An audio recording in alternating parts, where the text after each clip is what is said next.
asalaamaaleykum mbooloo mi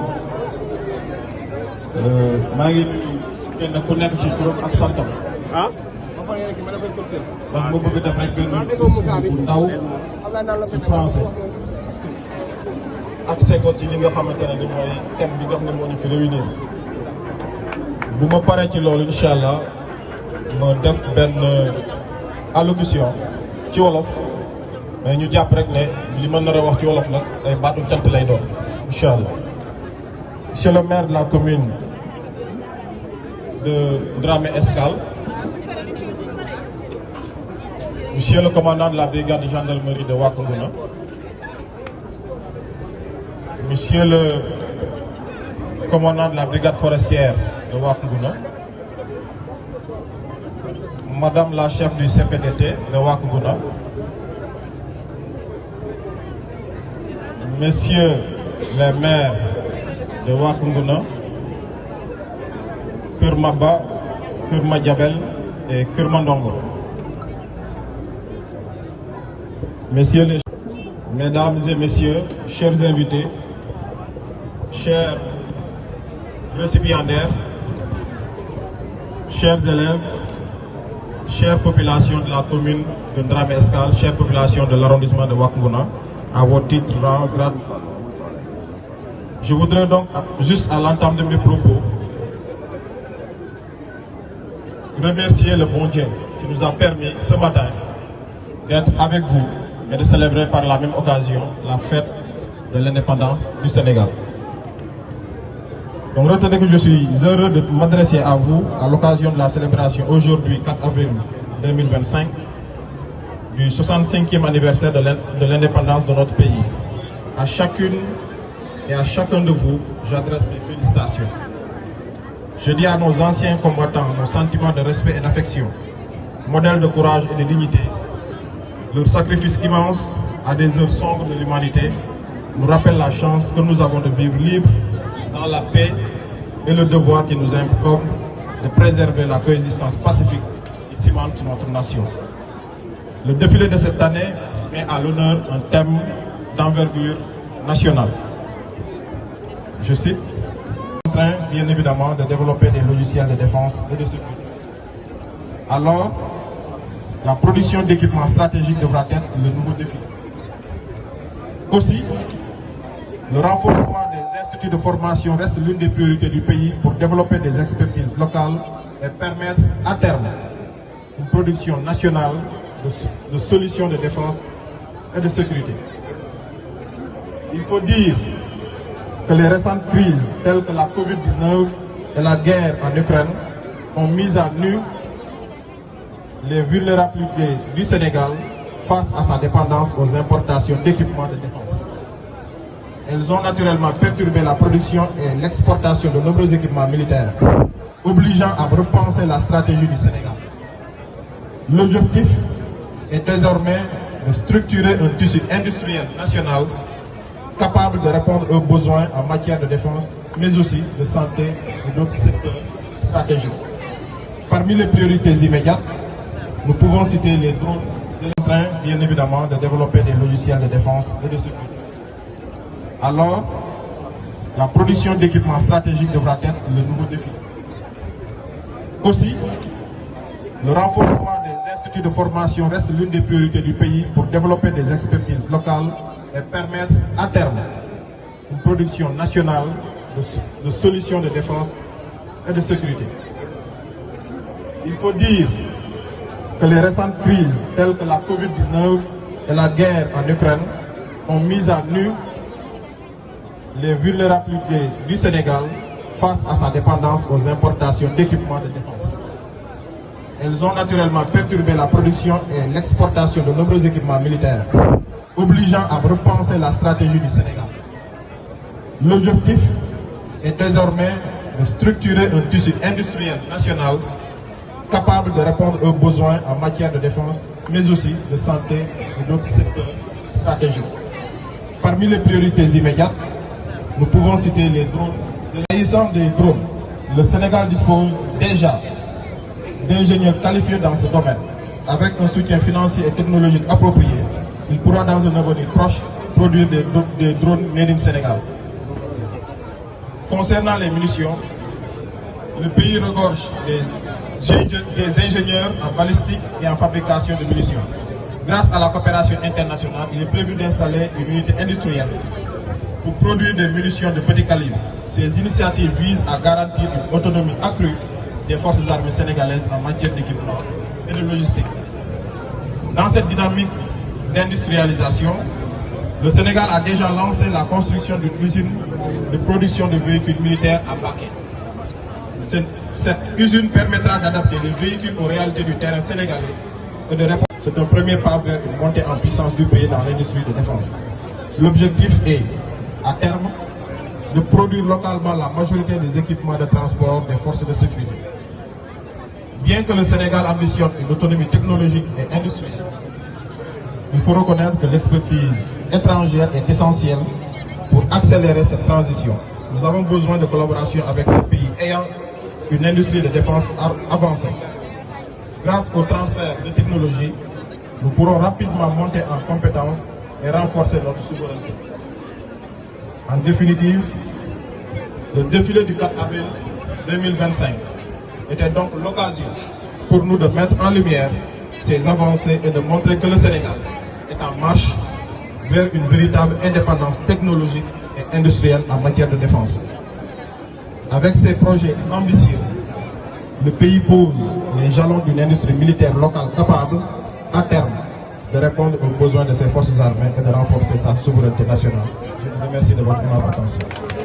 boobu ci tubaab comme ni ma ko waxoon rek mu nekkoon loo xam ne dañ ko doon méngale ak thème bi nga xam ne moom lañu choisir ren donc dañuy dellu rek ginnaaw bi ñu nuyoo ñëpp sant ñëpp sangal ñëpp jaratul may dellu see ci ordre protocolaire bi mais dañu jàpp rek ne gis nañu ñëpp ñu ngi gërëm ñëpp ñu ngi sant ñëpp ci déplacement bi mbir mi dañuy organiser CLD fii pour préparer 4 avril bi suñu challenge moo nekkoon dañu organiser défilé bu mucc ayib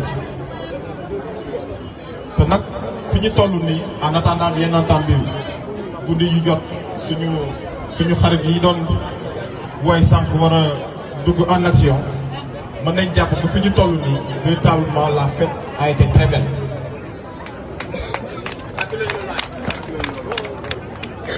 dañ si féliciter bu baax a baax le maire de la commune de Dramé Escale.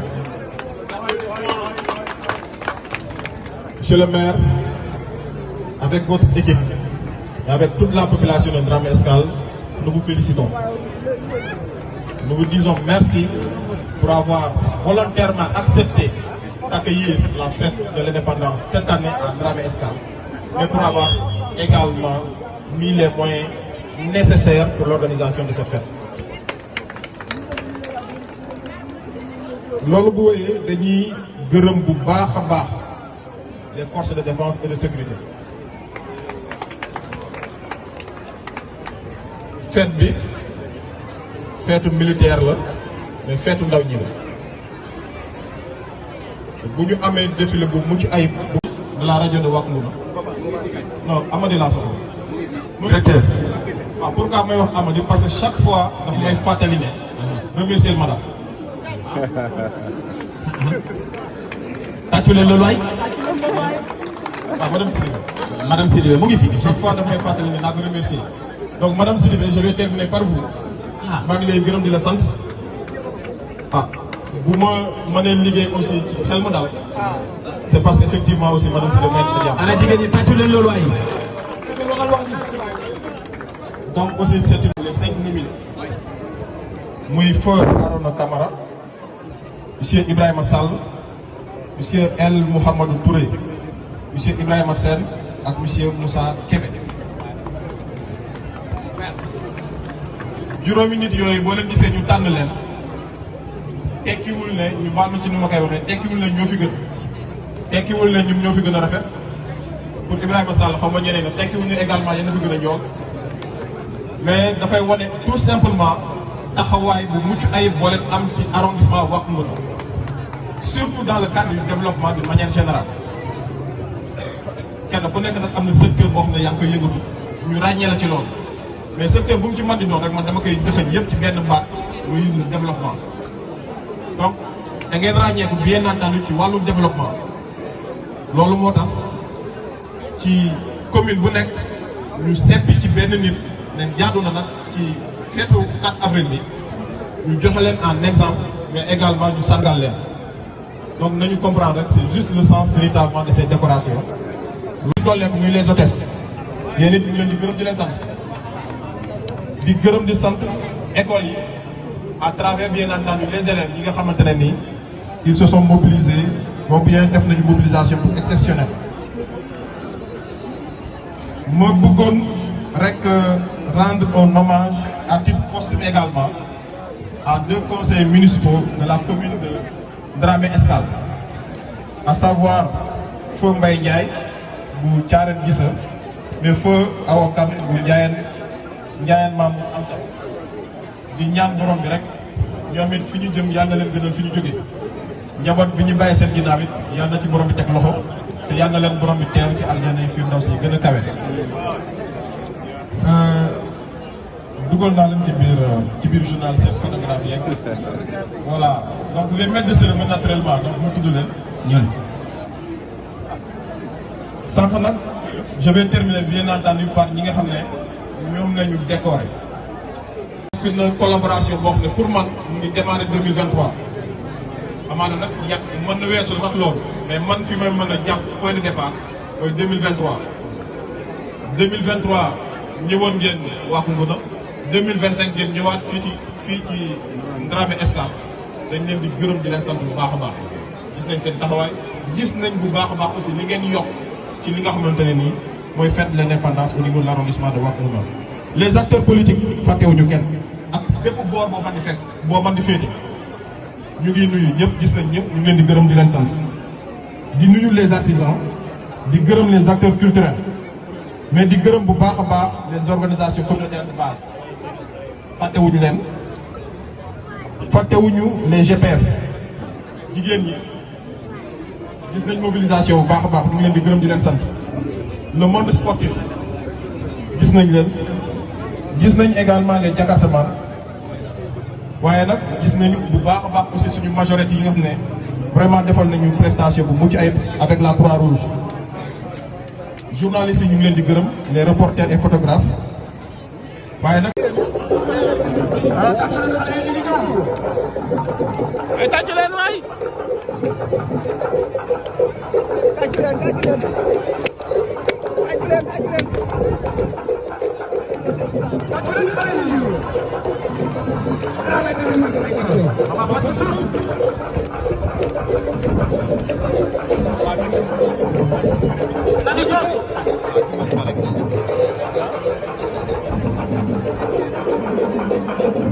monsieur le maire nañu tàcc xale yi. préfet nañu tàcc xale yi. tàcc leen xale yi. tàcc leen xale yi.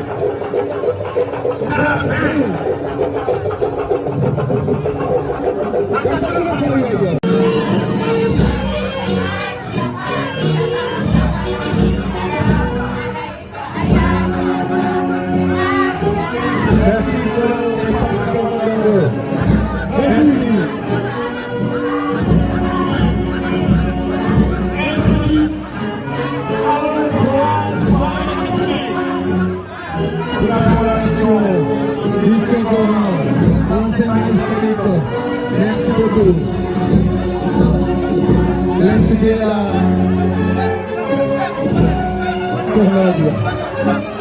École du Soukouté.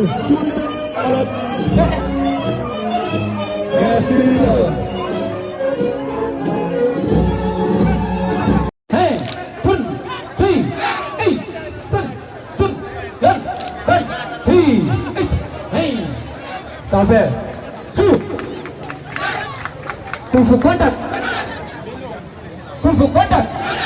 Three. Hey. Hey. Hey. Maître Diallo et son équipe se prennent.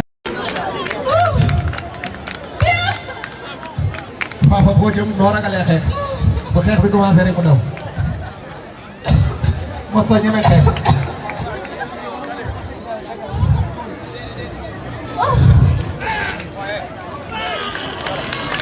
Merci beaucoup, le temps. Alors, on vous signale l'arrivée de Moussa Kébé, tout à l'heure, qui a été décoré aujourd'hui.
waaye tàccu leen xale yi bu baax waaye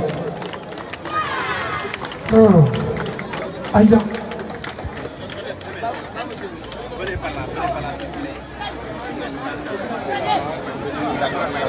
waa lii ndaw na lii c'est pour sa cumi si cak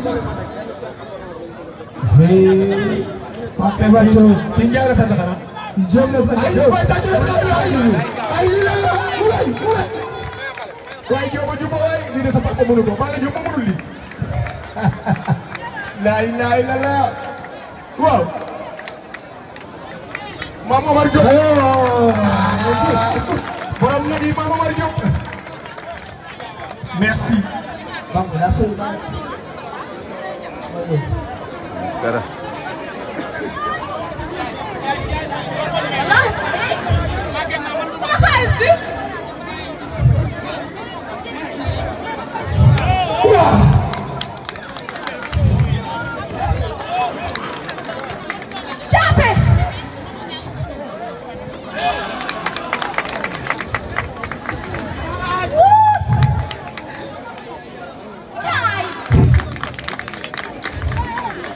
Socc sànni na ko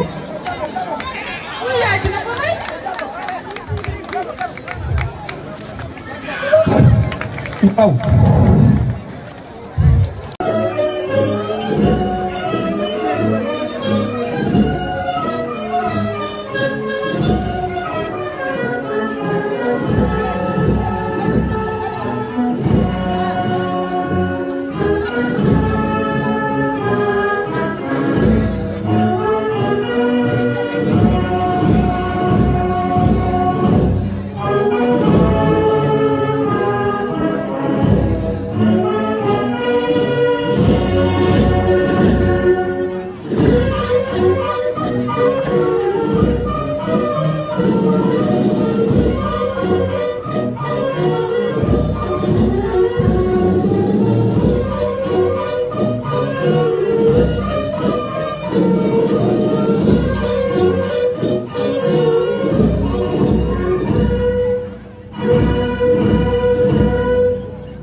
Alabas. Saya. Ya. Kumse.